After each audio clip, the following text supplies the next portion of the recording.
अमीर बनने का राज सिर्फ मेहनत और बचत नहीं है। ये वो सबसे बड़ा झूठ है जो मुझे सालों तक सिखाया गया। मैंने युद्ध में हेलीकॉप्टर उड़ाया, नामी संस्थानों से पढ़ाई की, मेरे पिता डॉक्टर थे, फिर भी वे बिना किसी संपत्ति के चले गए। दूसरी ओर मेरे अमीर पिता बिना किसी डिग्री के हर महीने पैसिव इनकम बनाते थे, बिना काम किए। फर्क क्या था? एक को रियल एस्टेट का खेल आता था, दूसरे को सिर्फ तनख्वाह पे भरोसा था। आज मैं आपको दिखाऊंगा कि कैसे इसी महीने बिना पूंजी के भी प्रॉपर्टी से पैसिव इनकम बनाई जा सकती है। हाँ, कुछ आइडियाज आपको पागलपन लग सकते हैं, और अगर लगते हैं तो इसका मतलब है कि आप अभी भी मिडिल क्लास की सोच में फंसे हैं। बचपन से यही सिखाया गया, ज्यादा मेहनत करो, बचत करो, एक दिन फल मिलेगा। और यही वजह है कि ज्यादातर लोग आगे नहीं बढ़ पाते। सच तो यह है कि स्कूल, अच्छे इरादों वाले माता पिता और समाज ही आपको ठहराव में जकड़े रखते हैं। मेरे पिता बेहद बुद्धिमान और सम्मानित थे, लेकिन जीवन के अंत में न धन था न आज़ादी। वे अपनी ही उपाधि के कैदी थे। वहीं मेरे अमीर पिता मेरे असली पिता से आधी पढ़ाई भी नहीं किए थे, फिर भी हवाई के सबसे अमीर लोगों में से थे। फर्क बुद्धि में नहीं, सोच में था।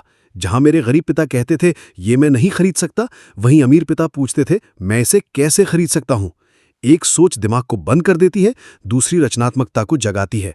गरीब पिता को सुरक्षा चाहिए थी, फिक्स्ड सैलरी, बेनिफिट्स, रिटायरमेंट, जबकि अमीर पिता को आज़ादी चाहिए थी, कैश फ्लो, एसेट्स, इन्वेस्टमेंट। ज्यादातर लोग डर में जीते हैं, नौकरी छूटने का, बिल न भर पाने का, नाकाम होने का। लेकिन कम लोग समझते हैं कि डर ही आज़ादी की सबसे बड़ी बाधा है। आप रिस्क लेने से डरते हैं, लेकिन ये नहीं देखते कि सबसे बड़ा खतरा सुकून में रहना है। कितने ऐसे लोगों को आप जानते हैं जिन्होंने पूरी जिंदगी मेहनत की और रिटायरमेंट में जीवन स्तर घटाना पड़ा क्योंकि पैसे कम पड़ गए? क्या यही सुरक्षा है? मैं भी यही सोचता था कि अच्छी नौकरी चाहिए, और मुझे मिली भी।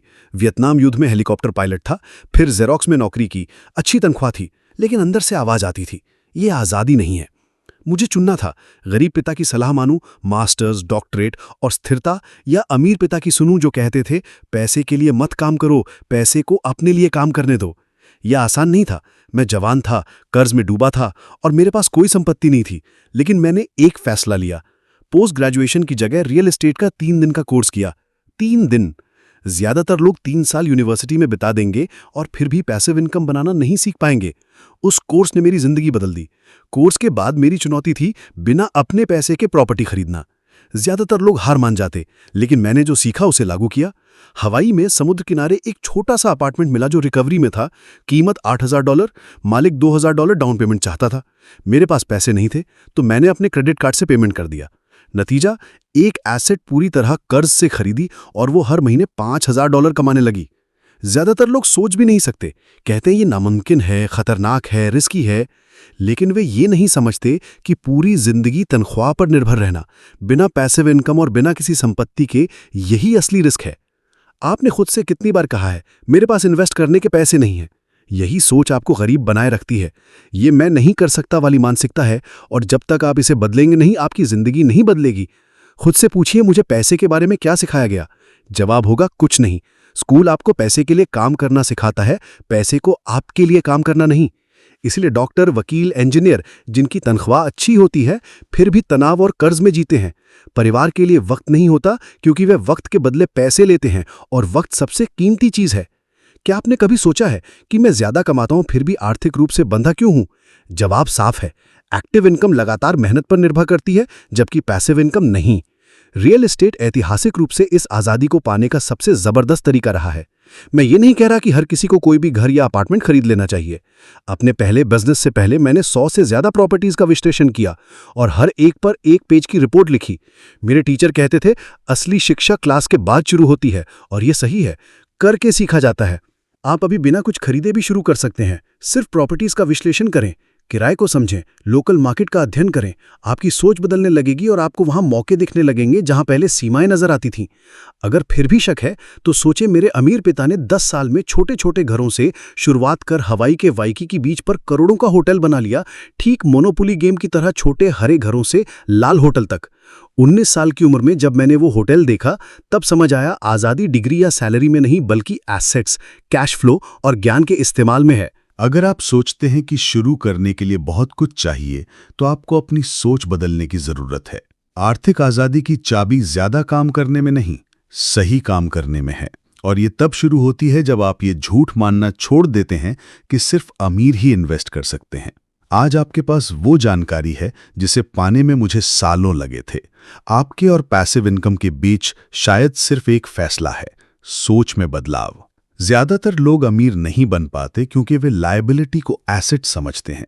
वे फाइनेंस से नई कार खरीदते हैं और उसे इन्वेस्टमेंट कहते हैं, रहने के लिए घर खरीदते हैं और सोचते हैं कि वे संपत्ति बना रहे हैं। लेकिन सच ये है कि ये फैसले कई बार सामाजिक दबाव या अज्ञानता के कारण उन्हें कमी के चक्र में फंसा देते हैं। मेरे अमीर पिता ने साफ कहा था, एसेट वो है जो हर महीने आपके जेब में पैसे डालता है, लायबिलिटी वो है जो पैसे निकालती है। साधारण सी बात है, लेकिन बिना जानकारी के यही बात तरक्की करने वालों और सिर्फ गुजारा करने वालों के बीच एक खाई बना देती है। रियल एस्टेट एक शक्तिशाली एसेट है, बशर्ते आपको खेल समझ आता हो। मैं प्रॉपर्टीज खरीदकर उनकी कीमत बढ़ने का इंतजार करने की बात नहीं कर रहा, वो स्पेक्यूलेशन है। मैं उन प्रॉपर्टीज की बात कर रहा हूं जो पॉजिटिव कैश फ्लो जनरेट करें, कीमत बढ़े या घटे, मंदी हो या तूफान, हर महीने आपके जेब में पैसे डालें आपकी मौजूदगी के बिना। यही पैसिव इनकम है, यही असली आज़ादी है। लेकिन बहुत से लोग प्रॉपर्टी सुनते ही घबरा जाते हैं। उन्हें लगता है कि ये सिर्फ अमीरों का खेल है। कहते हैं मेरे पास पैसे नहीं हैं, ये मेरे लिए नहीं है, ये मुश्किल होगा। ये सोच वही है जो सिस्टम चाहता है कि आप मानते रहें, ताकि आप एक ही जगह अटके रहें। जबकि हम और हजारों लोग दूसरों के पैसे से प्रॉपर्टी में इन्वेस्ट कर रहे हैं और अनलिमिटेड वेल्थ बना रहे हैं। मेरा दोस्त केन मैकेलरॉय भी लगभग कुछ नहीं से शुरू हुआ। पहली प्रॉपर्टी उसने अपने पैसे से खरीदी। 3 यूनिट के बाद पैसे खत्म हो गए, लेकिन उसने कैपिटल जुटाना सीखा, इन्वेस्टर्स ढूंढना सीखा, स्मार्ट तरीके से लेवरेज का इस्तेमाल करना सीखा।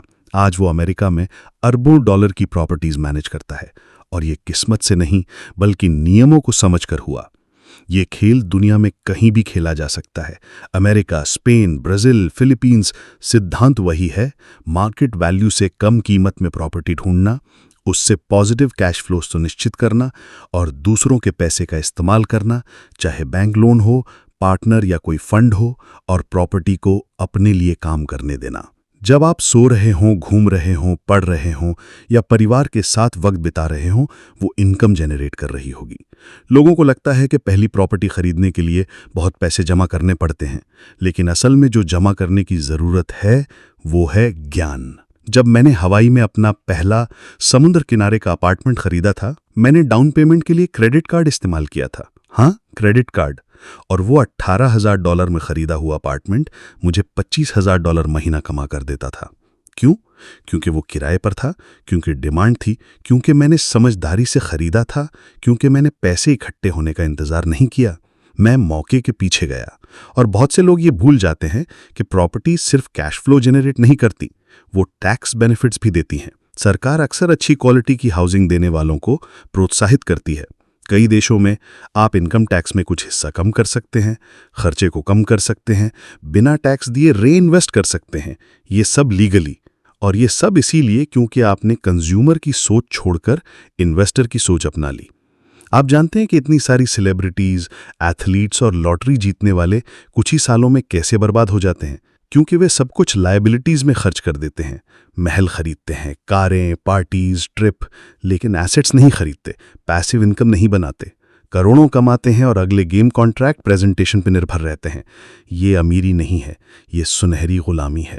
वहीं बड़े इन्वेस्टर्स जैसे ग्रांट कार्डोन बड़े पैमाने पर रेंटल प्रॉपर्टी में इन्वेस्ट करते हैं, शौकीन के लिए नहीं बल्कि फलों के लिए, कैश फलों के लिए। उन्हें समझ आता है कि असली शानदार जिंदगी वक्त की आज़ादी है, तनख्वाह पे निर्भर ना रहने की आज़ादी, महीने के अंत में बिलों की चिंता ना करने की आज़ादी, अपने हिसाब से जीने की आज़ादी, दूसरों के हिसाब से नहीं। इसीलिए मैं आर्थिक आज़ादी के लिए रियल एस्टेट को बेहतरीन तरीका मानता हूँ, क्योंकि ये टैंजिबल होते हैं, रियल होते हैं, प्रिडिक्टेबल होते हैं। आप रिटर्न्स कैलकुलेट कर सकते हैं, इनकम एस्टिमेट कर सकते हैं, रिस्क प्लान कर सकते हैं। ज्ञान और अनुशासन से ये खेल पूरी तरह से संभव है, और बहुत बड़ा होने की ज़रूरत नहीं है। छोटा शुरू करें, एक कमरा, एक स्टूडियो, एक छोटा सा अपार्टमेंट। जब तक वो आपकी जेब में पैसे डाल रहा है, वो एसेट है, और एसेट हमेशा सैलरी से बेहतर है। याद रखें, सैलरी आपको आज पालती है, पैसिव इनकम आपको हमेशा पालती है। प्रॉपर्टी को इनकम का जरिया बनाकर आप कुछ ऐसा बना रहे हैं जो दशकों तक आपके लिए काम करेगा। और अगर आप उस कैश फ्लो को नए एसेट्स में रीइन्वेस्ट करते हैं तो ग्रोथ एक्सपोनेंशियल हो जाती है। ये जादू नहीं है, ये मैथ्स है, और सही तरह से लगाई गई मैथ्स आज़ाद करती है। मुझे ये पता है क्योंकि इसी ने मुझे आज़ाद किया था। कमी पैसे में नहीं है, विजन में है, हिम्मत में है, फैसले में है। मौके मौजूद हैं, लेकिन वो उन्हें देख सकता है जो देखने के लिए तैयार है। प्रॉपर्टीज के बारे में अपनी सोच बदलने पर आपको सिर्फ ईंटें और दीवारें नहीं दिखेंगी, आपको इनकम जनरेशन दिखेगी, आज़ादी दिखेगी, एक नया जीवन शैली दिखेगी।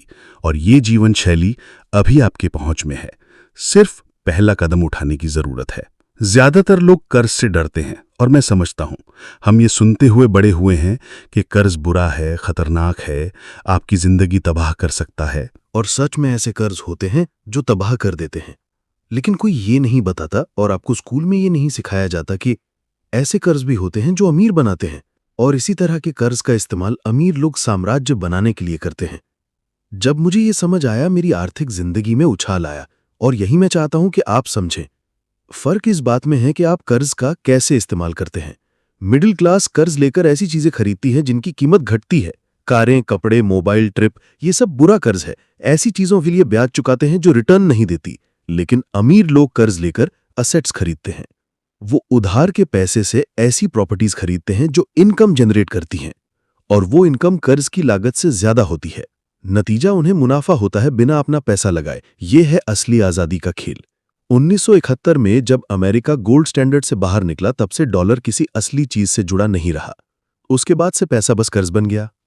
जरूर, डॉलर के नोट पर लिखा है फेडरल रिजर्व नोट, सरकार का कर्ज का नोट।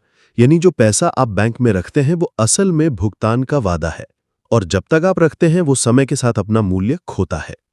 इसीलिए सबसे बड़े हारने वाले बचत करने वाले होते हैं, क्योंकि वो कुछ ऐसा जमा कर रहे हैं जिसका मूल्य रोज घट रहा है। और जब ये हो रहा होता है, बैंक वो पैसा लेते हैं और मुझ जैसे लोगों को उधार देते हैं। और क्योंकि बैंक को उस पैसे पर ब्याज मिलता है, वो उधार देना चाहते हैं। और अगर मैं वो पैसा लेता हूं और एक ऐसी प्रॉपर्टी खरीदता हूं जो मुझे ब्याज से ज्यादा रिटर्न देती है, तो मैं पैसे को अपने लिए काम करने दे रहा हूं। अपना पैसा नहीं, दूसरों का पैसा। यही तरीका है जिससे अमीर लोग बढ़ते हैं, किस्मत से नहीं, स्मार्ट लेवरेज से। लेकिन जब मैं कर्ज लेकर अमीर बनने की बात करता हूं तो ज्यादातर लोग घबरा जाते हैं। कहते हैं ये मेरे लिए नहीं है, अगर सब कुछ खो दिया तो, अगर चुका नहीं पाया तो। ये सवाल गलत नहीं है। समस्या यह है कि किसी ने इन लोगों को कर्ज का इस्तेमाल कैसे करना है ये नहीं सिखाया। ये ऐसे किसी को फरारी देना जैसा है जिसने कभी गाड़ी चलाई नहीं। वो टकराएगा, लेकिन समस्या कार में नहीं है, तैयारी की कमी में है। इसीलिए मैं आर्थिक शिक्षा पर इतना जोर देता हूं, क्योंकि जब आपको खेल समझ आ जाता है तो आपको उससे डर नहीं लगता। आप वो छिपे हुए नियम देखने लगते हैं जिनका इस्तेमाल अमीर लोग रोज करते हैं और जो सिर्फ तनख्वाह पर निर्भर रहने वालों के लिए नहीं है। मुझे शुरू करने के लिए कभी बड़े पैमाने पर पूंजी की जरूरत नहीं पड़ी। मुझे शिक्षा, रणनीति और हिम्मत की जरूरत पड़ी, और खासकर डर के साथ अपने रिश्ते को बदलने की जरूरत पड़ी। मुझे वो पल साफ याद है जब मैंने अपने पहले प्रॉपर्टी को 100% कर्ज लेकर खरीदने का फैसला किया था। मैं अपने पैसे का इस्तेमाल कर सकता था, लेकिन एक्सरसाइज साफ थी, बिना अपने एक पैसे के खरीदना। तो मैंने $2000 डाउन पेमेंट अपनी बचत से नहीं, क्रेडिट कार्ड से चुकाए। वो कर्ज था हाँ, लेकिन उस कर्ज ने मुझे एक असेट दिलाया, और वो असेट मुझे $2000 से ज्यादा महीना कमा कर देता था। एक ही कदम में मैंने चाबी घुमा दी थी। असली सवाल यह है कि यह आपको किसी ने क्यों नहीं सिखाया। क्योंकि सिस्टम आपको आजाद करने के लिए नहीं बनाया गया है। सिस्टम को चाहिए कि आप बिल चुकाते रहें। सिस्टम को चाहिए कि आप तनख्वाह पर निर्भर रहें। सिस्टम को चाहिए कि आप मानते रहें कि कर्ज हमेशा बुरा होता है, क्योंकि जब तक आप ये मानते हैं, दूसरे आपके बैंक में जमा पैसे से अमीर बन रहे हैं। और ये सिर्फ अमेरिका में नहीं होता, ये पूरी दुनिया में होता है। पिछले कुछ सालों में बैंक्स और इन्वेस्टमेंट फंड्स ने स्पेन, पुर्तगाल, ब्राजील जैसे देशों में हजारों प्रॉपर्टीज खरीदी हैं। और ये पैसा कहां से आता है? खुद नागरिकों से, जो अपनी बचत, private provident fund, life insurance में पैसा जमा करते हैं और फिर उसका इस्तेमाल प्रोफेशनल इन्वेस्टर्स कैश जनरेट करने वाली एसेट्स खरीदने के लिए करते हैं। ये जैसे आप किसी को प्रॉपर्टी खरीदने के लिए पैसा दें और फिर उसे किराया भी दें। मेरे बिजनेस पार्टनर केन मैकलरॉय आज $1 अरब से ज्यादा की प्रॉपर्टीज मैनेज करते हैं, और ये सब 2 कमरों के एक अपार्टमेंट से शुरू हुआ था। उन्होंने शुरुआत में अपने पैसे का इस्तेमाल किया था हाँ, लेकिन जब कैपिटल खत्म हो गया, उन्हें पैसे जुटाना सीखना पड़ा, और तभी सब कुछ बदल गया। क्योंकि उन्हें समझ आ गया कि राज पैसे में नहीं था, अच्छे बिजनेस बनाने में था।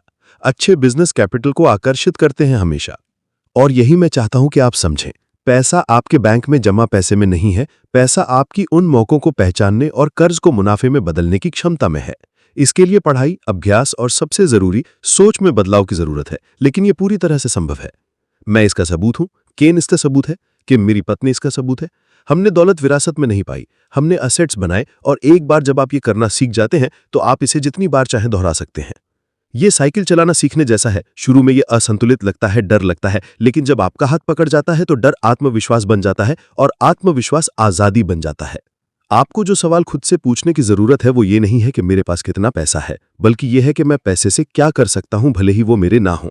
इस जवाब से आपके जीवन के अगले 20 साल तय हो सकते हैं। अगर आप कर्ज का इस्तेमाल अपने फायदे के लिए जानते हैं तो वो कैद नहीं बल्कि पुल बन जाता है। एक पुल जो आपको जहां आप हैं वहां से वहां ले जाता है जहां आप पहुंचना चाहते हैं। और जितनी जल्दी आप ये सीखेंगे उतनी जल्दी आप आजाद होंगे। ज्यादातर लोग अपनी आर्थिक जिंदगी का आंकलन सिर्फ अपनी कमाई के आधार पर करते हैं। वो महीने के अंत में अपने पे स्लिप को देखते हैं और अपने हिसाब से सुरक्षित या निराश महसूस करते हैं, जो भी संख्या वहां दिखती है। लेकिन जो वाकई मायने रखता है वो ये नहीं है कि आप कितना कमाते हैं, यह है कि आप कितना रखते हैं, और इससे भी ज्यादा ये पैसे कहां से आ रहे हैं। यह है वो जो एक आम कर्मचारी को एक स्मार्ट इन्वेस्टर से अलग करता है। और यहीं पर सबसे प्रभावशाली कॉन्सेप्ट आता है जो मैंने अपने अमीर पिता से सीखा, कैश फ्लो। कैश फ्लो वो खून है जो आर्थिक आजादी को पालता है। ये वो पैसा है जो महीने दर महीने आपकी जेब में आता है, बिना इसके कि आपको उसके लिए सीधे काम करना पड़े। ये असेट से आता है, किराए पर दी गई प्रॉपर्टीज से, ऐसे बिजनेस से जो आपकी मौजूदगी के बिना भी चलते हैं, रॉयल्टीज, डिविडेंड इनकम से। और कैश फ्लो की खूबसूरती यह है कि यह प्रिडिक्टेबल है, यह आपको सुकून देता है, यह आपको आजाद करता है।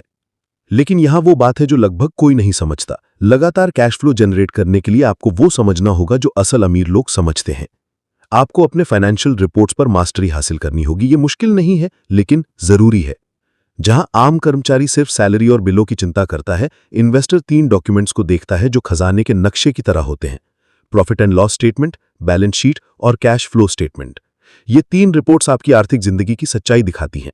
ये दिखाते हैं कि पैसा कहां से आ रहा है, कहां जा रहा है, आपके पास क्या है, आप पर कितना कर्ज है, और सबसे जरूरी, क्या आप आजादी के रास्ते पर हैं या गुलामी के। इन डॉक्यूमेंट्स के बिना आप अंधेरे में चल रहे हैं। ये ऐसे है जैसे बिना इंस्ट्रूमेंट्स के प्लेन उड़ाना। और ज्यादातर लोग ठीक ऐसे ही हैं, अंधेरे में उड़ान भर रहे हैं, उम्मीद कर रहे हैं कि सब कुछ ठीक हो जाएगा, दुआ कर रहे हैं कि अगला महीना पिछले से बेहतर हो। मुझे सालों पहले अपने बैंकर के साथ हुई बातचीत याद है। उसने मुझे देखा और कहा, रॉबर्ट, मैं कभी ये नहीं पूछता कि आपने कहां पढ़ाई की है, मुझे आपके फाइनेंशियल रिपोर्ट्स देखने हैं। और वो सही था। बैंक को ये नहीं जानना है कि आपके पास डिग्री है या नहीं, वो जानना चाहता है कि आप पैसे से कैसे निपटते हैं, क्या आपका कंट्रोल है, क्या आपको खेल समझ आता है। कितने पढ़े लिखे लोग नामी गिरामी कॉलेजों से डिग्रियां लेकर भी आर्थिक तंगी में फंसे रह जाते हैं, क्योंकि वो सिर्फ किताबी पढ़ाई करते हैं, पैसे के खेल को समझना नहीं सीखते। सोचिए आपने कितना समय बेकार की चीजों में लगाया, उच्च गणित, ऑर्गेनिक केमिस्ट्री, पुरानी किताबों की कहानियां, और अपने पैसे के हिसाब किताब को समझने में शायद जीरो। इसीलिए तो आर्थिक परेशानी आम बात हो गई है। दिक्कत मेहनत की कमी नहीं, दिशा की कमी है। मैंने कैश ऑफ फ्लो गेम इसलिए नहीं बनाया कि मनोरंजन हो, बल्कि अमीरों की सोच सिखाने के लिए। ये गेम आपको उबाऊ रूटीन से बाहर निकालने, असेट्स बनाने, खर्च और कमाई का तालमेल बिठाने और समझदारी से फायदा उठाने की कला सिखाता है। ये आपको एक इन्वेस्टर की तरह सोचना सिखाता है। यही असली बदलाव है, सोच का बदलाव। बहुत से लोग मुझसे पूछते हैं, रॉबर्ट, मुझे और प्रॉपर्टी खरीदने के लिए लोन क्यों नहीं मिलता? मेरा जवाब हमेशा एक ही है, अच्छे फाइनेंशियल डॉक्यूमेंट्स नहीं है। बैंक आंकड़े देखते हैं, प्रोजेक्ट की संभावनाएं। घर के लिए वो आपकी सैलरी देखते हैं, लेकिन एक बिल्डिंग, होटल या मॉल के लिए वो प्रोजेक्ट के मुनाफे को देखते हैं। उन्हें यह दिखाना होगा कि प्रॉपर्टी खुद ही अपना घर उठा सकती है। अच्छे रिपोर्ट्स के साथ बैंक लोन दे देते हैं क्योंकि उन्हें सुरक्षा और रिटर्न दिखता है। ये बड़े इन्वेस्टर्स तक सीमित नहीं है। छोटे स्तर से शुरू करें, किराए का एक फ्लैट, टूरिस्ट के लिए एक कमरा, लेकिन शुरू से ही इन्वेस्टर की तरह सोचें। अपने रिपोर्ट्स बनाएं, इस गेम को समझें। मैंने करोड़पति एथलीट्स को देखा है जो रिटायरमेंट के बाद टूट गए। उन्हें लगता था कि पैसा हमेशा रहेगा, लेकिन उन्होंने कैश फ्लो नहीं बनाया, असेट्स में इन्वेस्ट नहीं किया, सारा पैसा महंगी गाड़ियों, बंगलों और पार्टीज में उड़ा दिया। जब कमाई बंद हुई, सब कुछ बिखर गया। आजादी इस बात पर निर्भर नहीं करती कि आप कितना कमाते हैं, बल्कि कितना बचाते हैं, और खासकर कितना ऑटोमेटिकली आता है। कैश फ्लो आपको सुकून देता है, बिल भरने में मदद करता है, परिवार का ख्याल रखता है, चाहे कुछ भी हो जाए, आपको विकल्प देता है। इसकी कीमत नहीं होती। चाहे आप रिटायरमेंट में आराम से रहना चाहें, दुनिया घूमना चाहें या बच्चों के साथ वक्त बिताना चाहें, सब कुछ कैश फ्लो से शुरू होता है। अगर आपके पास अभी नहीं है तो बनाना शुरू करें। पढ़ें, कैश फ्लो खेलें, स्प्रेडशीट यूज करें, रिपोर्ट्स बनाएं, अपने खर्च के तरीके देखें क्या आ रहा है, क्या जा रहा है और क्या असेट बन सकता है। यही डिफरेंस है पैसे के लिए काम करने और पैसे को अपने लिए काम करने में।